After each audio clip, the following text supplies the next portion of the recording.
So in this video, we're going to discuss a little bit about how to graph logarithmic functions. So we're going to build on some of the knowledge that we have about graphing exponential functions, and you'll see that this kind of looks a lot like what we discussed earlier with exponential functions. So we're going to start by thinking about these graphs. One of them is an exponential function, and that's what we dealt with before. I'm going to just trace that one in black. Okay, that's this one. And the parent function that we used here was y is equal to 2 to the x. Okay? And we're having that there just really to refer to. We're really interested for this lesson in this graph, which is the corresponding logarithmic function. Y is equal to log base 2 of x. Okay, and we've discussed before how inverses are, the graphs of inverse functions are reflected over the line y equals x, and you can see that that is true here.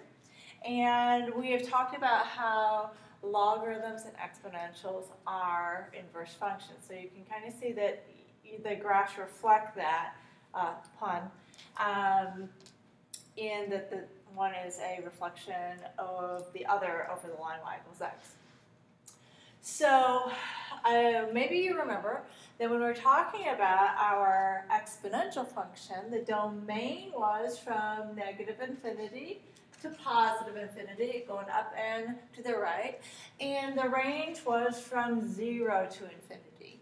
And recall that in inverse functions, the domain and the range flip roles. So the domain of one becomes the range of the other. So consider the red function, which is our logarithmic function, and think about its domain. Its domain is from 0 all the way over to infinity. Okay, so we're going to say this is from 0 to infinity. And notice it's never, ever going to be 0. Remember, we can't take a logarithm of something that is non-positive. Okay, our range here. Think about this graph going infinitely down and infinitely up and to the right. So our range here, also, not coincidentally, the same as the domain of the exponential function, negative infinity to positive infinity. Now, just like we talked about the exponential graph having a horizontal asymptote at the line y equals 0, our logarithmic graph has a vertical asymptote, okay? And the vertical asymptote is x equals 0, or the y-axis. And that will only change if we have a horizontal shift left and right, or if it is a reflection over the y-axis. Okay, x-intercept here. Where does this cross the x-axis? Right here at 1, 0. And where does it cross or touch the y-axis? And in this case, it does not. And remember that these are role reversals from our exponential graph. And this is correspondent to what we talked about with exponential functions. If your base is greater than 1, our graph will be increasing. And if the base is between 0 and 1, our graph will be decreasing. So this is considered a parent logarithmic function. So now we're going to look at some of the things that we can do to that parent graph of a logarithm and adjust the graph by using transformations. So you can use your knowledge about transformations, or you can just substitute values in your function and go from there. So we're going to think about it in both ways, all right?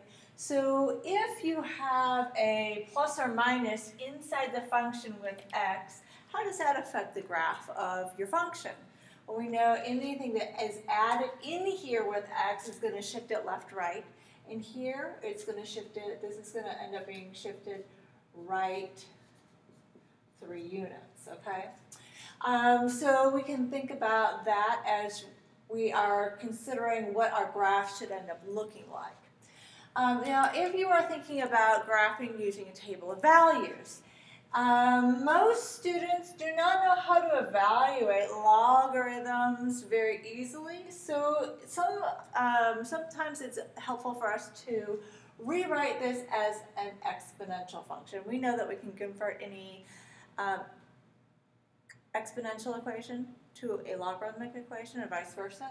So if I were to do that, it would look like base to the power equals the argument, right? So 2 to the y is equal to x minus 3.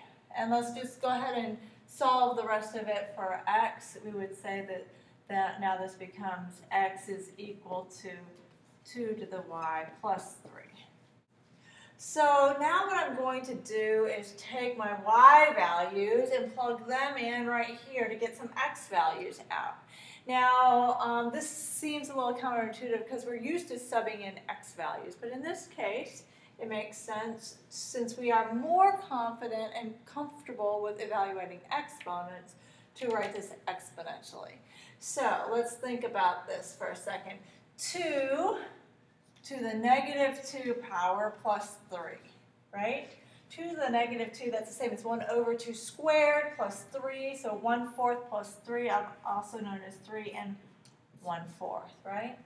And then if I put a negative 1 in here, I've got 2 to the negative 1 power plus 3.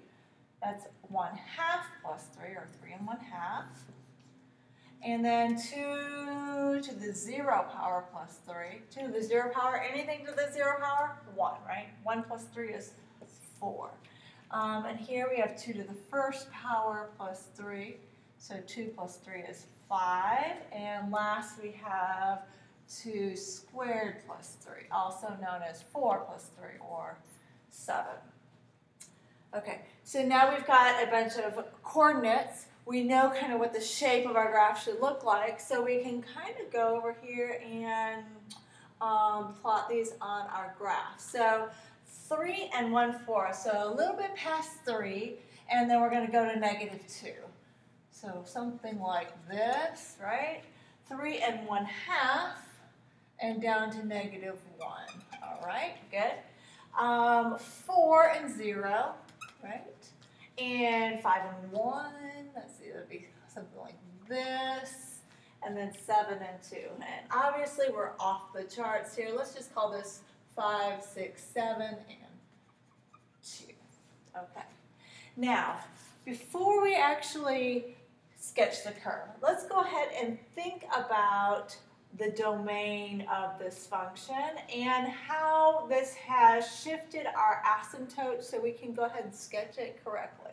All right, so we know that the domain of the function, remember we talked the domain of a logarithm, we can't take a log of something non-positive, so we're going to say x minus 3 is greater than 0, or x is greater than 3, or from 3 to infinity for our domain. So that means our function is going from 3 to infinity. What does that mean about our asymptote? Well, our asymptote is always going to be whatever that value is, so we're going towards infinity or negative infinity from. So our asymptote is going to be x is equal to 3, which if we are to sketch that first, that helps us sketch our graph. Here's our asymptote, right, and here's our graph. Something like that. All right, so now let's try to figure out the rest of this stuff. Where's our range? Our range is from low to high. This is never going to change for a logarithmic function. It's always going to be negative infinity to positive infinity. How about an x-intercept? Where does this cross the x-axis? This crosses the x-axis at 4, so our x-intercept is 4. Our y-intercept, where does this cross the y-axis? Well, Doesn't look like it's ever going to cross the y-axis. Actually, we know it's not because it doesn't even